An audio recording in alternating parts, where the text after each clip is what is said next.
That beautiful music. Our organist Mike Williams and our violinist Harry Harden. I've seen Harry since he was this big, wandering around the school where I teach, wagging his instrument around. It was bigger than he was. I didn't think he'd ever make it. So listen to that. Thank you, Mike and Harry, so much. If you would look in your hymnals, you need to skip over a couple of pages. I finally figured this out. I didn't do it last time when I was out there because I couldn't find it. Skip over about 2 pages. You have the unity statement of being and the 5 principles. We're going to all say that together. So if you would stand, please. our unity statement of being. Let's just all say that together, please.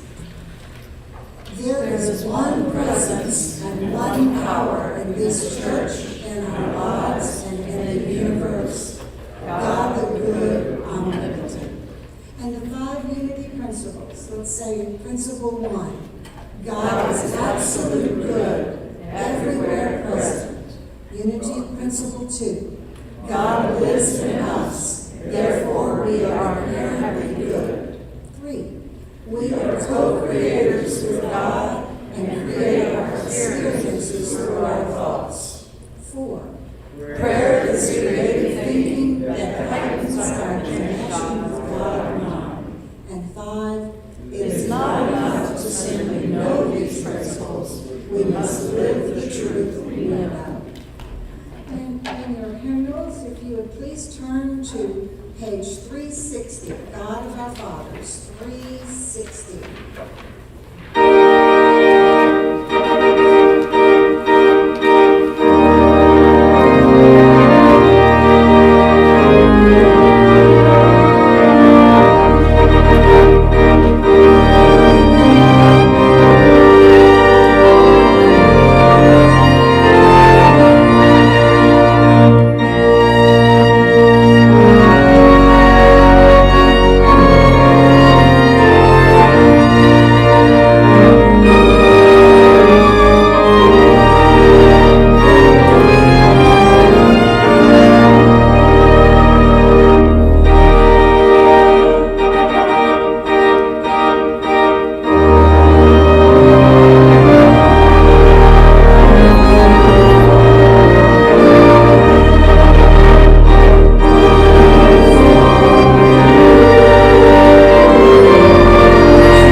This is your time to join together, all of us, in prayer and meditation.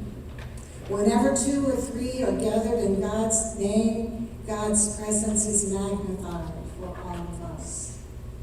We join together today, realizing our oneness, our unity with each other and with Spirit, the universal omniscience, omnipotence, and omnipresence. We join together today as a community in unity as a family. This is a special time when we unite in love and faith. We drop our perceived differences and concentrate on our oneness and unity. And in God we trust. As divine beings, we are one. As we prepare in the coming week to celebrate our country's birthday, we remember these powerful words. In God we trust.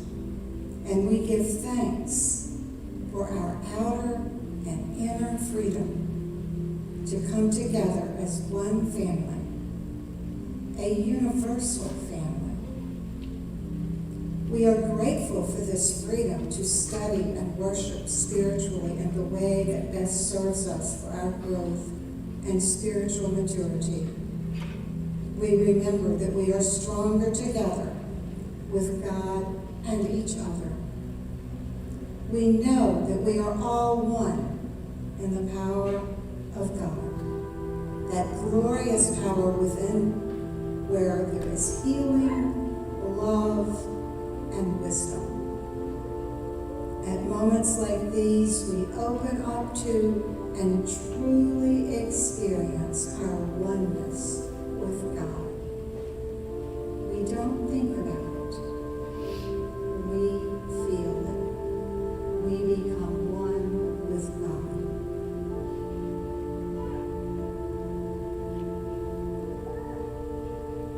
Jesus Christ said, I am one with you always. I am one with you always. Yes, you are always part of that Christ consciousness because it is in you. You may not always be aware of it. You may forget it. Or at times you might doubt it. But it is always there in you, waiting to be received. As the Father welcomed his prodigal son with open arms, you are always free to return to your higher consciousness. Just let go and let God. As we unite in prayer now, we give thanks for God's presence, which is in us and everywhere, omnipresent in everyone and everything. We give thanks for God's omniscience, and we open up to that all-knowing wisdom and knowledge for answers and guidance. We give thanks for the power of God, God's omnipotence in us, which enables us to forge on successfully with strength in our lives.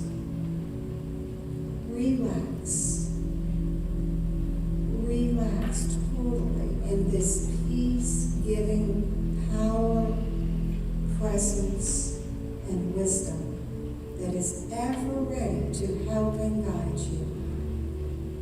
Let go and let God guide, comfort, and help you in all ways. Open up to your inner divinity now.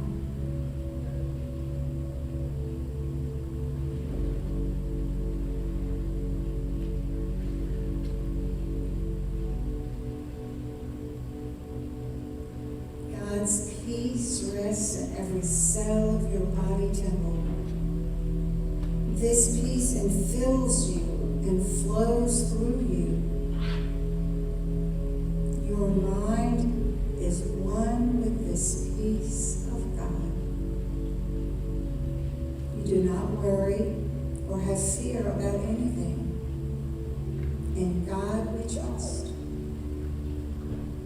You trust in this omnipotence that protects and helps you. To every cell in your body, you say, peace, be still. In God we trust. God's unlimited power and wisdom is a gift that reveals right answers to you and leads you. All you need to do is open up to it, and you will see the path to your greater good. As you let go of any feeling of worry, stress, or strain, and still your thoughts, you know that you are becoming an open channel for this divine wisdom, this omniscience. You let go of your reliance on ego, and you let go and let God. In this stillness, inspiring ideas come to you. You feel the power of this divine wisdom gently guiding you and enabling you to make wise choices in every matter you are dealing with. This power sustains you to do whatever you need to. This power gives you the strength to claim your freedom to enjoy a productive, peaceful, and powerful life. Think to yourself, I am grateful that I am blessed with wisdom, and I accept it now. I accept my freedom to let go of all that is troubling me, and let God guide me through the maze of misunderstanding so that I can see things differently, so that I can see divine order and know that all is well. Jesus said, your faith has made you well. You are well and whole. You are one with God's divine healing power. As you let go of your fear and any anxiety held within your body temple, you surrender to God's healing power. Your mind and body temple are renewed and regenerated. Let the Christ in you free you and raise you to new heights of thought and energy. Jesus said, ask and it will be given you. Seek and you will find. Knock and it will be opened to you. You are reminded now of the unlimited inheritance you have as a spiritual being. You give thanks for this understanding, for this ark that you have built, in which you will rise above the floodwaters of life and go to peaceful, solid lands where you will be free to pursue the happiness and peace you deserve. Even if someone has spoken harshly to you or treated you in a manner that you honestly feel is undeserved, even if someone or something has been taken from you, which has altered the course of your life, even if you are carrying a burden of unforgiveness or judgment about something or someone, listen to the voice of God. Listen to the voice of love. Cast away all thoughts of fear, stress, or unforgiveness or judgment so that you can begin this new week with a cleansed heart and a renewed spirit, which is what you deserve. In the coming week, concentrate on our country's motto, in God we trust. And remember to let go and let God in all things. May we pray. We thank you, dear God, for all the good that you pour out upon us in this great country and as individuals. Freedom, founded on spiritual principles.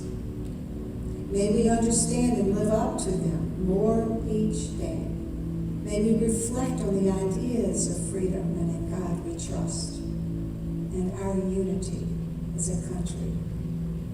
May we make our lives a loving manifestation of this motto so that we can live up to its ideals, which is a worthy and free learning process.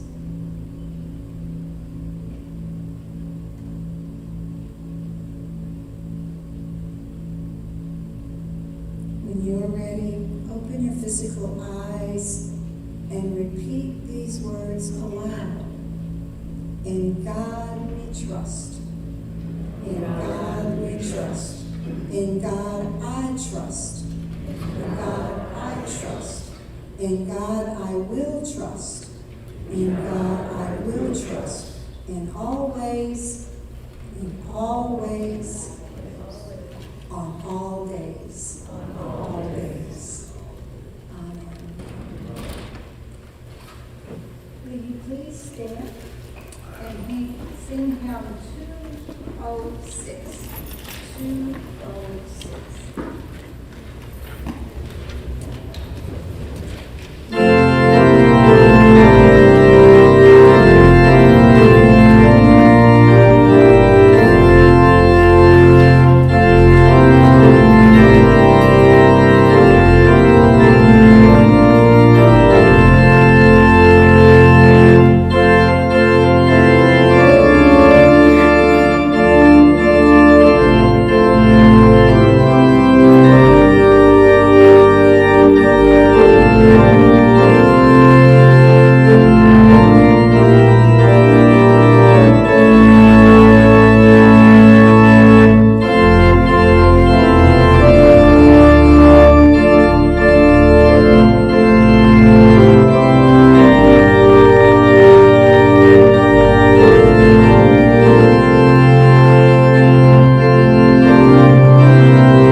you. How many of you all have already started thinking about the July 4th holiday and what you're going to do? Well, taking vacation, time off, something. To most Americans, July 4th means a day off, some good food around here especially, and maybe a picnic if you can take the heat, right? But I would love for you for the next 10 days leading up to this July 4th to really think about the American ideals of freedom and unity and in God we trust, and how those concepts affect you individually in your life. Every time you see a flag or a balloon or red, white, and blue colors somewhere, or hear a firecracker, I know they're illegal, but I know we all hear them, I would love for you all to take advantage of these outer symbols to wake you up to your inner commitment to the idea of inner freedom, unity, and in God we trust. Let the outer world help reinforce your inner world. These three concepts are the very foundation of our nation, of course, but they are also our inner foundation too. Maybe we have never fully lived up to these ideals on the outer or the inner realm, and I'm the first to admit that. But they are our founding precepts, internally and externally, in this country and in ourselves. And that is really impressive when you think about it. I know I've had students bring this up a lot, but we've never lived up to these things. And I had to think about that a lot in my time, and I realized, maybe we haven't as people or as a nation.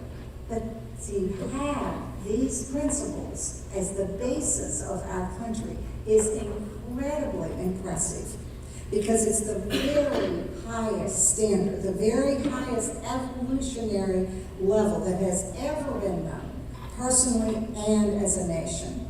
And think about it, throughout history, no nation has ever had these high ideals as their founding precepts.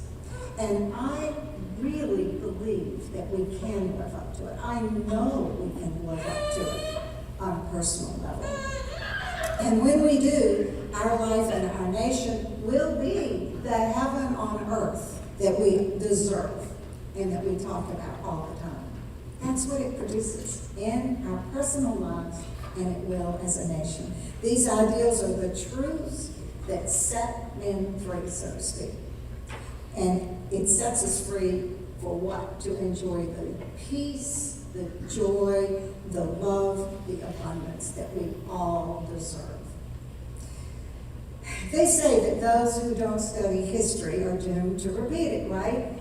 That's what I'm always telling my students. So I thought it would be appropriate today for us to look at some of these truths inherent in the July 4th holiday and how they can help us as a nation and as individuals. Let's first look at the idea of freedom. Just freedom. What does it really mean? In these modern times, I'm sure you've all noticed, none of us can avoid it, we seem to be constantly vigilant, and with all that's out there that is influencing us, we need to be very, very present to and vigilant about declaring our freedom. From what? From all kinds of unhealthy programming, worldly influences that hurt us. It's not that we're bad people if we see some of these things manifesting in our lives. It's because they hurt us. Just as the American colonists had to be vigilant in terms of the strong force that England exerted on them some 300 years ago, like unfair taxes, materialistic values, a very limiting class system, and a dictated religion, we too have to be vigilant about selling out to worldly and materialistic values that are out there everywhere. This mass psychosis, the French intellectuals like to call it, that has caused people to forget or ignore the eternal wisdom of the ages. Honestly, it's become a little bit, I teach high school students, so I see a little different side of this. It's kind of become fashionable and to embrace social Darwinism these days, in business especially. Social Darwinism is a sociological survival of the fittest. And that's become kind of acceptable in our culture, relative ethics and all kinds of lower vibrations. I think we all are aware of that. But this problem of degenerative values out there isn't new to our age. You know, sometimes we feel that way, but they're portrayed in the Bible. Civilizations like, of course, Sodom and Gomorrah at the time of Noah's Ark, for example. Most of us know these stories. When people came so devoid of spiritual values that they were literally destroyed in the stories to show us what can happen in our psyches. Metaphysically, these stories and characters all represent situations within us wherein we let our higher self be destroyed by degenerative values.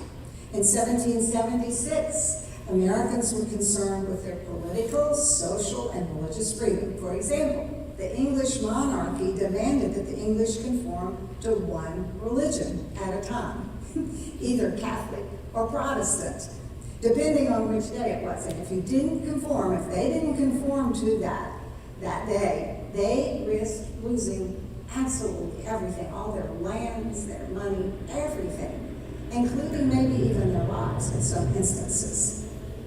Today, it isn't the British power we need to be independent from, but I think the powers of non-spiritual, what we call non-spiritual, materialistic, worldly, ego-oriented influences out there often steal our freedom and enslave us if we aren't very, very careful and watchful. We all know what values help us live better, of course, so let's defend them. But that means on almost a minute-by-minute basis at first, to become aware within and without. Remember Noah and his family? They were good people, the only good people apparently. The rest of the world wasn't. And Noah and his family survived in the story because of their adherence to truth. Noah's story of him building the ark and flowing above life's turmoils is our story on a daily basis, as are all the stories in the Bible if they're really understood and interpreted metaphysically. Let's build our inner ark and live above the madding crowd. Everyone else perished in that story, and our lower self perishes too when we aren't careful. Our higher self is our ark that will sail above the negativity and chaos and suffering that life's lower values make us adhere to at times or accept. They're everywhere. TV, social media, our friends, everything. They're out there all the time coming in at us. We just need to be aware of what's happening.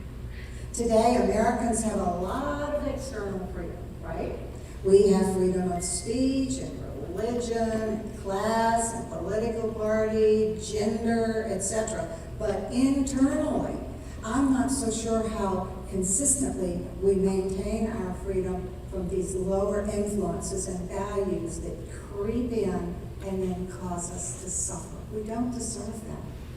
Worldly influences like greed and unforgiveness, judgment can hypnotize us because the majority ascribes to them, even into forgetting the price that we pay in terms of stress and depression and poor health when our lower self starts ruling us. Bottom line for this July 4th season, when you see an American flag, July 4th ads, and other symbols of the holiday, seize that opportunity. Every time you see one, use it. Seize the opportunity to think about what true inner and outer freedom means to you, really means to you. The freedom not to be hypnotized into accepting anything but the values that produce the life you deserve. John F. Kennedy once said, and I'm sure you can all repeat it with me, Don't ask what your country can do for you, but what you can do for your country. In a democratic republic like ours, we are the country, remember? So the best thing we can do to keep our country great is to make ourselves what we want America to be. Noble, strong, godlike, peaceful, and loving beings who declare their outer and inner independence from everything that isn't high and pure and noble and good. Those are the things that help us create our heaven on earth. As the Bible says, the kingdom of heaven is within. It's within all of us. Don't let outer forces pollute or dilute this inner divinity. Stay aware of it. It's there. You don't have to search for anything or do anything. It's already there.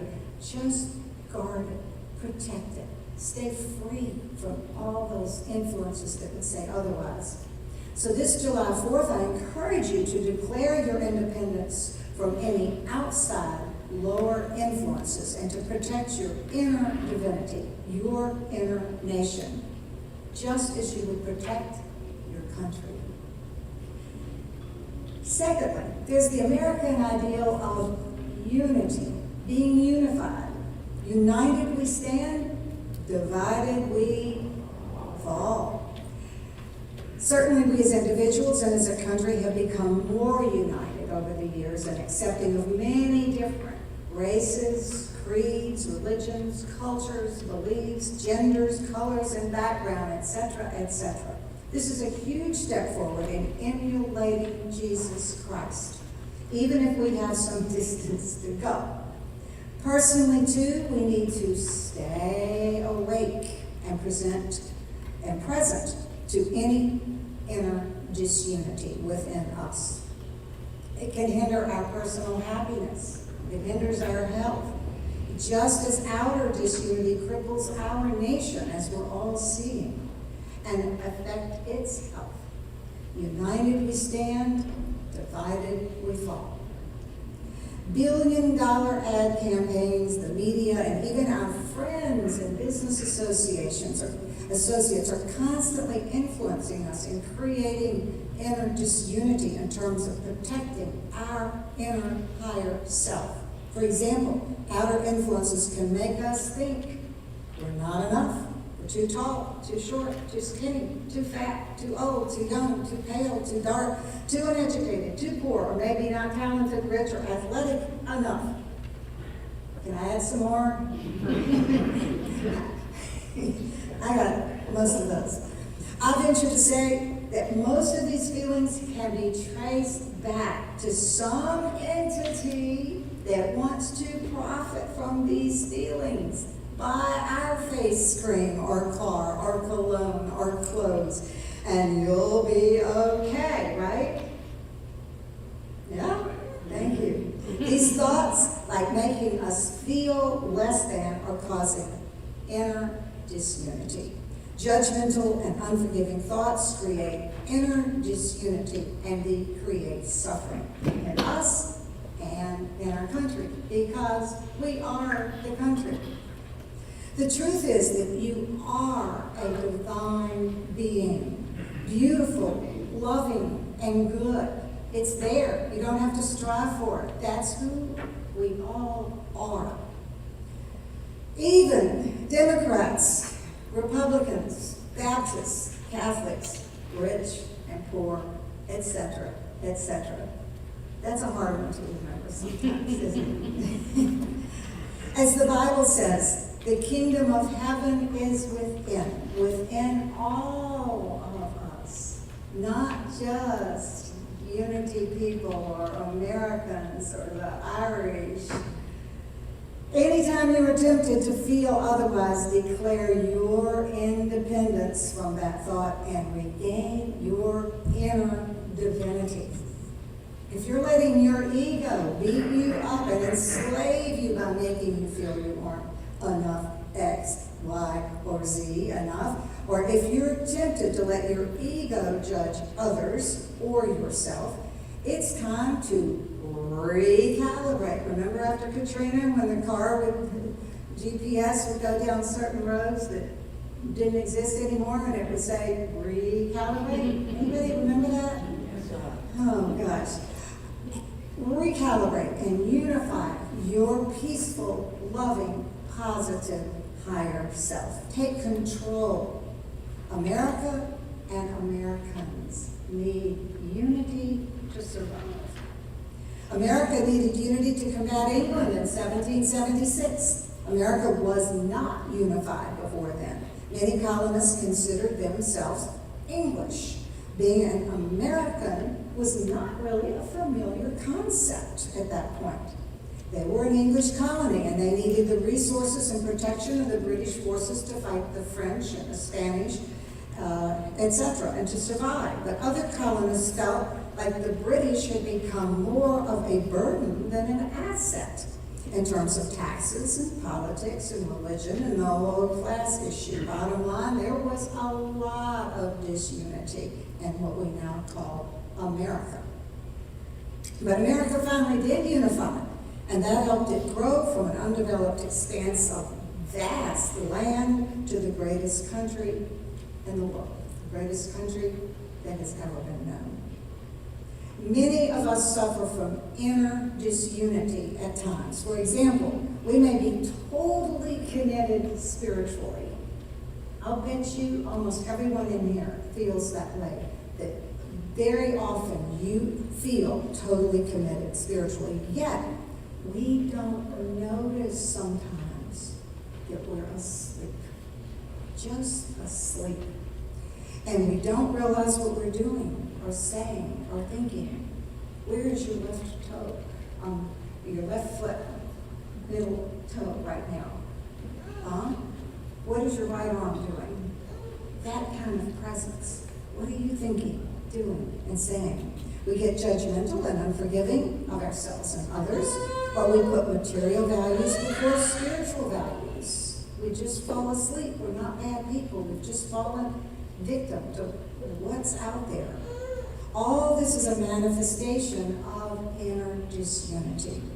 It was St. Paul who said, the things that are seen are temporal. The things that are unseen are eternal. We need to carefully guard our eternal values so that we can avoid chaos and conflict and enjoy the peace, joy, health, and abundance that we all deserve and can have every minute of every day, no matter what is happening out there. Negative thoughts, judgment, and non-forgiveness are like boomerangs. Everybody know what a boomerang is? Yes. Okay, I never know what age group. Maybe this was something we had when I was a kid. What we put out comes right back to us. At Course in Miracles, the Bible, modern psychology, and all spiritual masters affirm this. What we put out comes back to us. It's just a fact. When we are swimming upstream in life and we're not in the natural flow of the universal wisdom, life becomes hard and tiresome and chaotic. America didn't survive well until it was united in 1776, and we don't survive well not united either. And remember, when you are honest enough and brave enough to start shining your light within and seeing some of that inner disunity, don't beat yourself up for seeing the contradictions. Being honest with yourself and looking at this inner discord that limits your spiritual growth is a good thing. We can't think of it as, oh no, I'm that way. No, we see it, we admit it, we own up to it. That's a good thing. Pat your back, pat your shoulder, pat your back for being honest with yourself. It allows healing. It allows growth. You should never feel bad about yourself when you spot that inner disunity. It's brave on your part. It's honest on your part. It allows you to recalibrate and grow. Congratulate yourself for your honesty and spiritual commitment. Unity co-founder Charles Fillmore talks about this idea of disunity in his manuscript that he left in the Unity Archives in 1947, the one that says on top, "Release when the world is ready." He talks about how dangerous disunity is. He explains how this is seen in the Bible story where the inner disunity of Jesus' very committed 12 disciples was a huge factor in his crucifixion. These 12 disciples were all devoted to Jesus. They were his disciples. Yet, Judas betrayed him for 30 pieces of silver. Others of his disciples, 3 others, fell asleep when guarding him from the Romans. And Peter then denied Jesus 3 times after Jesus had been sentenced. He was afraid to admit that he knew him. Talk about disunity. Judas's materialistic values, Peter's lack of faith, and 3 of them not staying awake and present to their commitment contributed greatly to Jesus' demise. According to Fillmore, metaphysically, this is all about us, as every story and character in the Bible are. Our inner Christ, our Jesus Christ, and the disunity of our inner 12 disciples, sometimes called the 12 powers. The disciples and the story were a huge factor in Jesus the Christ crucifixion, and the disunity of our inner disciples often causes the destruction of our Christ consciousness. That's what the story is about. Fillmore teaches that all the characters in the Bible represent parts of our psyche. We all deal with our inner 12 disciples and our Christ consciousness, or higher self, whatever you want to call it. There was a strong commitment to the Christ on the part of the disciples, but there was disunity. Greed, laziness, and lack of faith, for example, in this case, which contributed to Christ's downfall and crucifixion. Thus, Jesus' crucifixion is our crucifixion every single day. It's our story. If we aren't unified, we sell out for various reasons. We're hypnotized and we end up selling out. And this causes the death of our inner Christ for that day. We too need to stay awake and watchful and guard our higher self. We too need to check our faith and be careful that we aren't going along with the crowd as Peter did. We too need to watch for our tendency to sell out for worldly values like Judas did, symbolized by the 30 pieces of silver. Judas was a good man and a loyal disciple. Jesus had chosen him. But there was disunity when it came to material gain. We need to remain vigilant too of our inner disunity. But we need to be gentle with ourselves while we're doing it. It's a huge advance up the evolutionary ladder to let ourselves see these inner tendencies. It's not a reason to ever feel bad about ourselves. Renowned speaker and author Byron Katie. How many of you all have read Byron Katie? If you haven't, got a treat in the store for you. She regularly encourages us to look inside and ask ourselves the hard questions. She refers to it as the work, a process that helps us confront our lives and not be held captive, she says, by inner conflicts and emotions.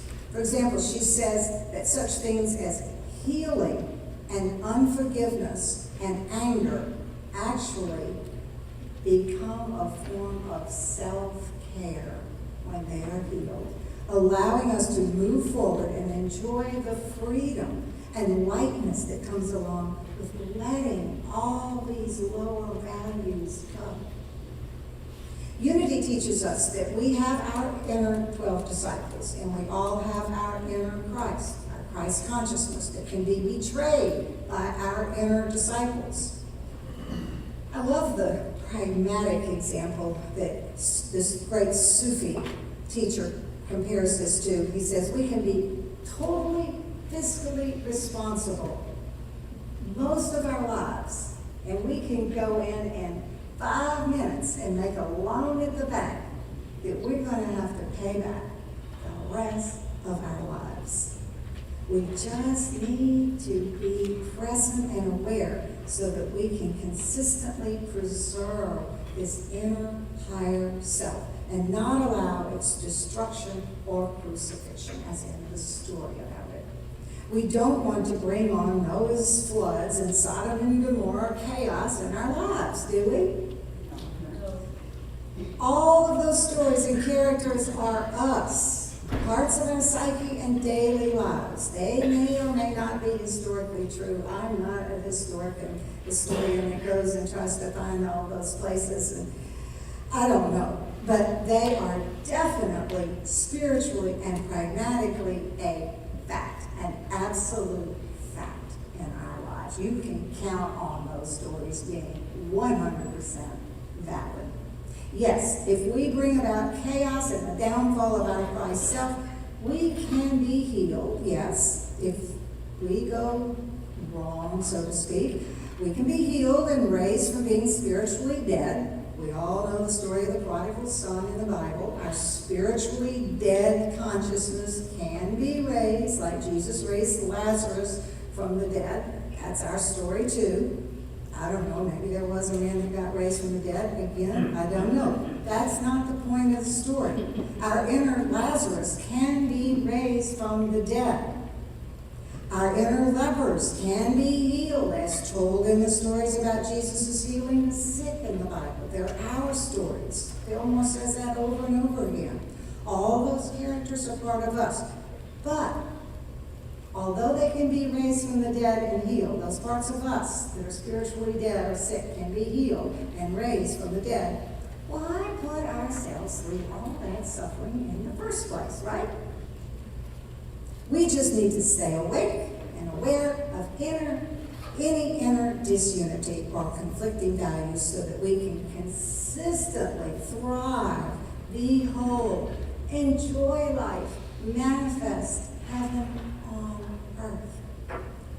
I love how Reverend Van Austin, y'all remember Van Austin, who taught the Sunday school class for years out there? I love the way he expresses this idea. He calls it letting go of interferences between ourselves and the presence, capital P. Letting go of interferences between ourselves and the presence. We all deserve to be free of any interferences between us and God, our Christ consciousness, our higher self.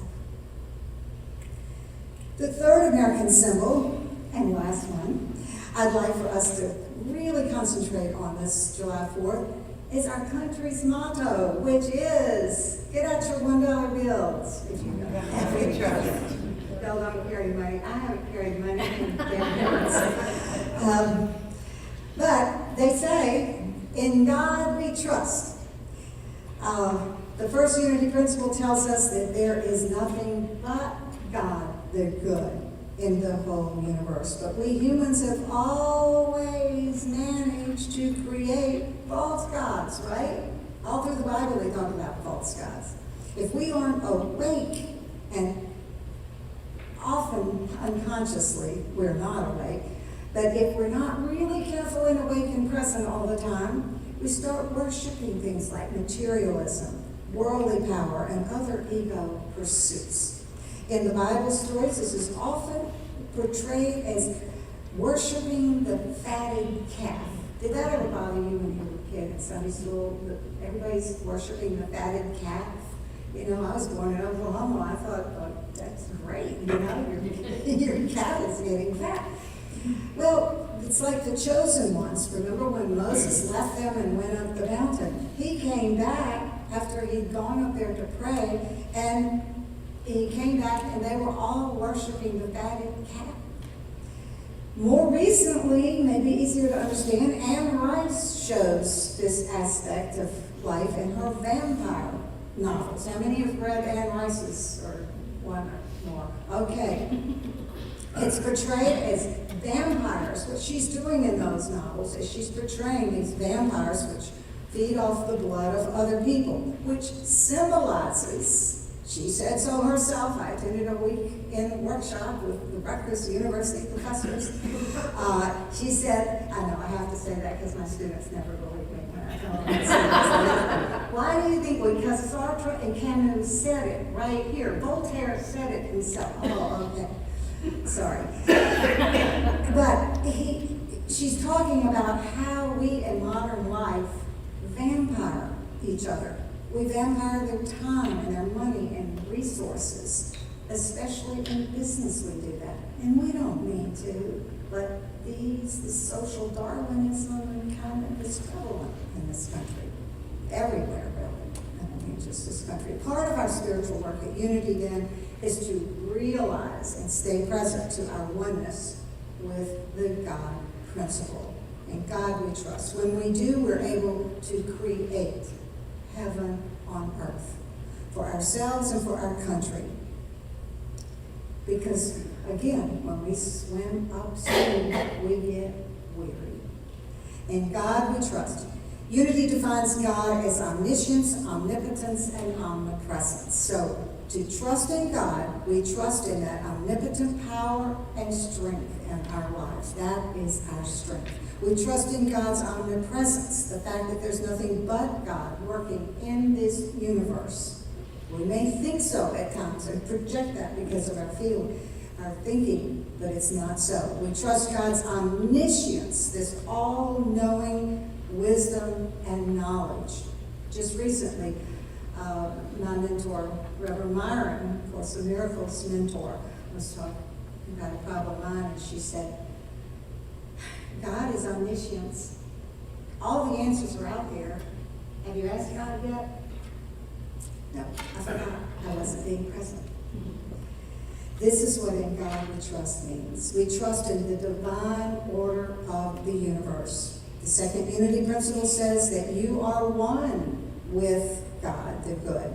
The divine is in all of us. So call this all-knowing, all-powerful, everywhere present Spirit. Call on Spirit. Pray. Remember to ask for Spirit's guidance and wisdom and trust in that. Have that faith that Peter lost in the crucifixion story. Charles Fillmore in his 1947 manuscript said, quote, "The kingdom of heaven is a state of consciousness in which soul and body are in harmony with divine mind." That's what our meditation portion of this service is. Trust in God and this harmony happens. End of quote. So how do we stay in that state? In God we trust. I remind you of the fourth unity principle of prayer, the importance of prayer. The Bible says pray without ceasing. You might want to set your watch to go off once an hour to remind you to recommit to your trust in God. You might write an affirmation on your hand. Put an affirmation on your bathroom mirror. I've got them all over. It's interesting that a majority, in fact, many historians say 80% of the signers of the Declaration of Independence were Freemasons or Rosicrucians, both whose beliefs seem very consistent with the unity teachings from what I can see. Most of these men were deists. They were not fundamentalists. They didn't believe God was separate from us, a white bearded man sitting on a pink cloud. Their concept of God the good was similar to ours. Their God was on an unseen level. These founding fathers, and we at Unity have similar ideals too. They were imperfectly executed then, and they still are now, personally and politically, but the ideals are consistent with the God principle.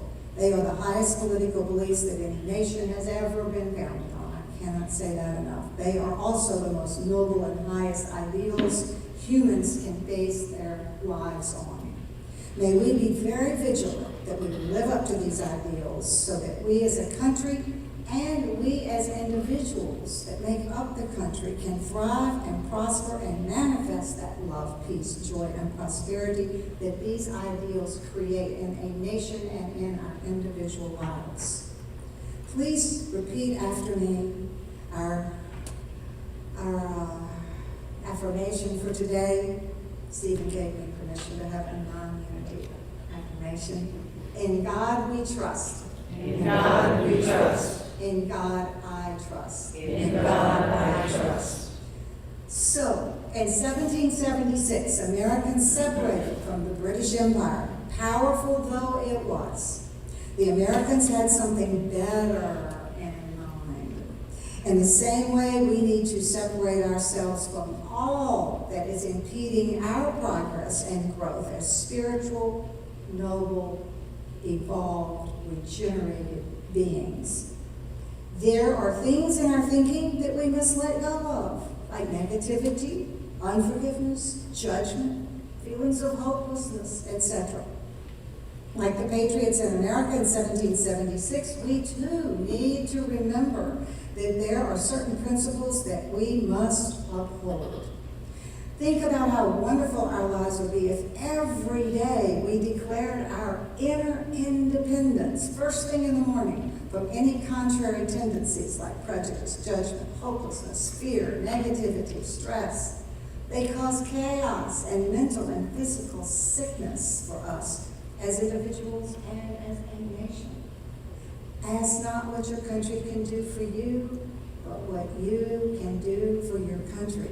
You can declare your personal declaration of independence from whatever isn't good, pure, positive, and loving. You can trust in God in all that God represents.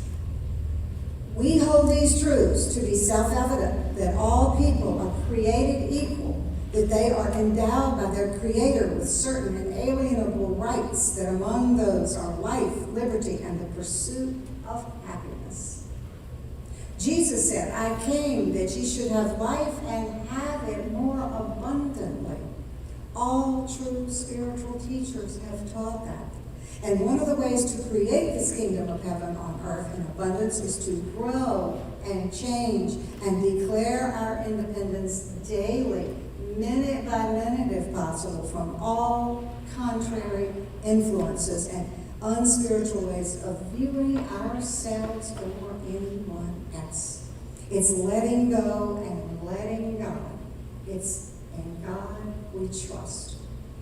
So I hope that this will be your best July 4th holiday ever, and that you will let it be a time to think about your inner freedom and unity and to declare your independence from all of the highest and most noble virtues, and that you will trust in God.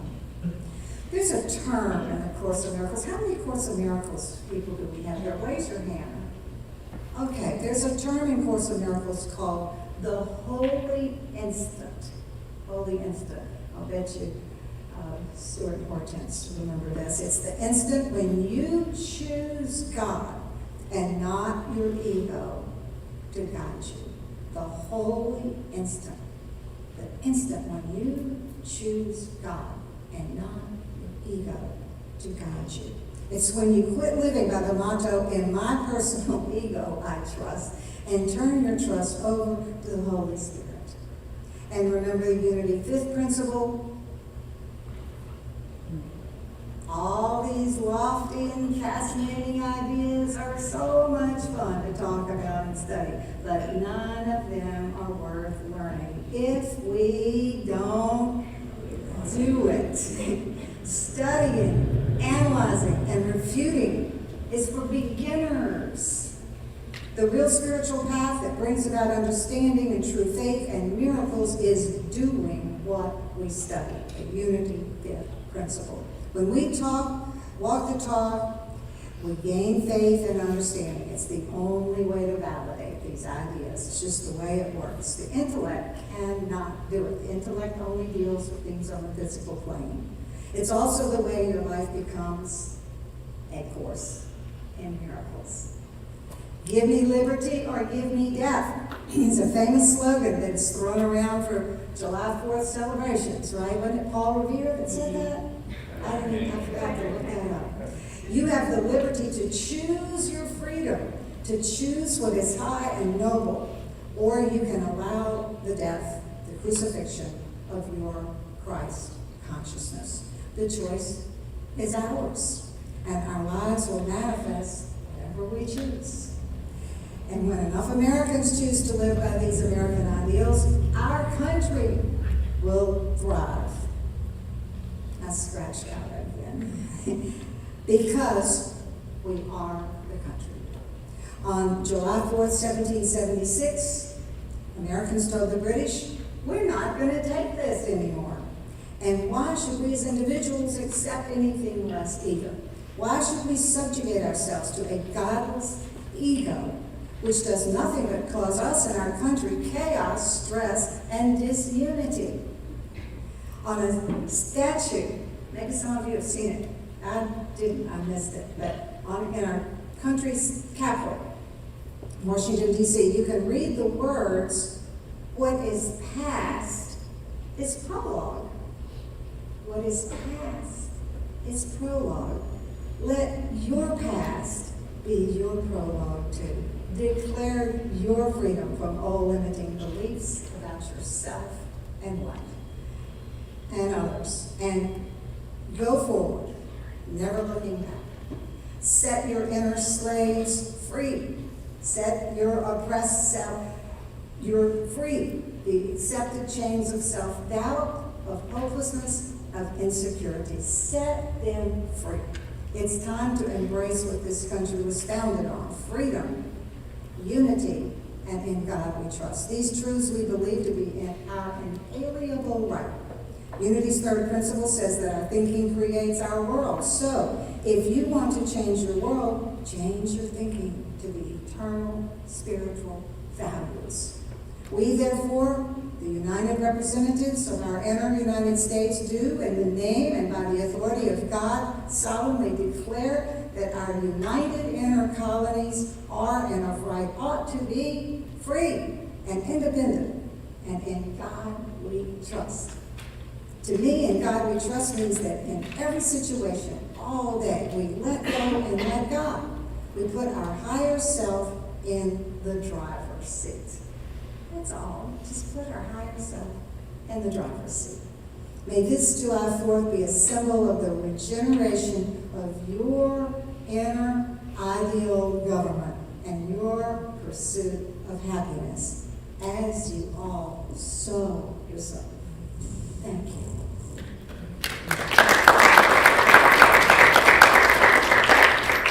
Thank you. Stephen sent a text last night and said, thank you for having out today.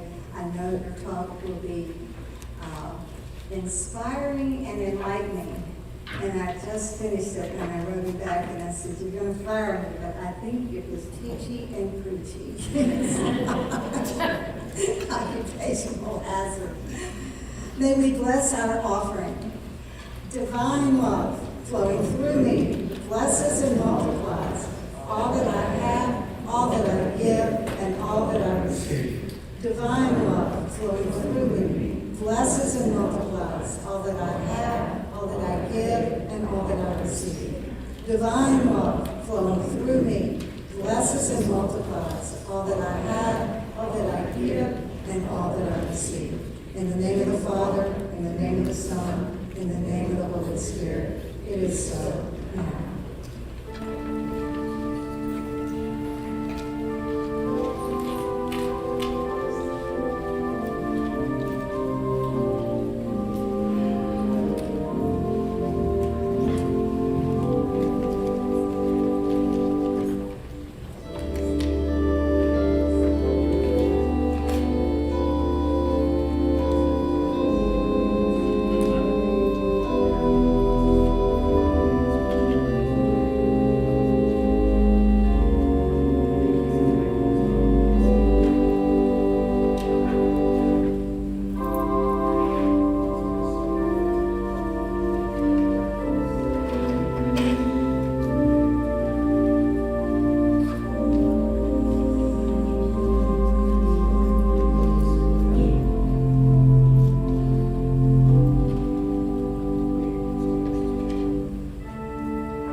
sent these last night.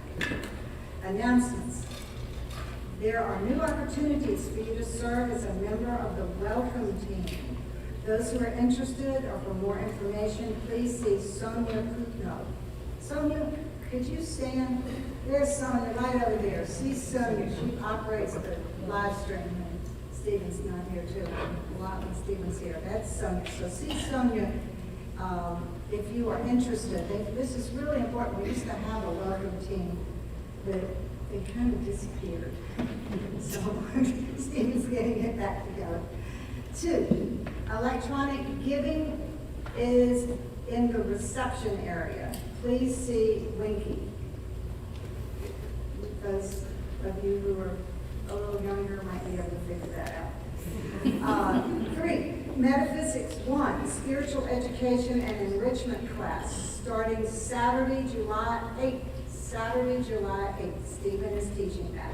The registration is $40. That's because there is a fee for the church for getting the materials and giving you credit for it at Unity Village, etc., etc. Okay, would you please stand for our closing? The light of God surrounds you. The love of God enfolds you. The power of God protects you. The presence of God watches over you. Wherever you are, God is. And you are safe and secure. The Lord watches between me and thee while we are absent, one from the other, and helps us to know that we are all one in spirit through our Lord Jesus Christ. Amen. Would you get in a circle today for our peace song?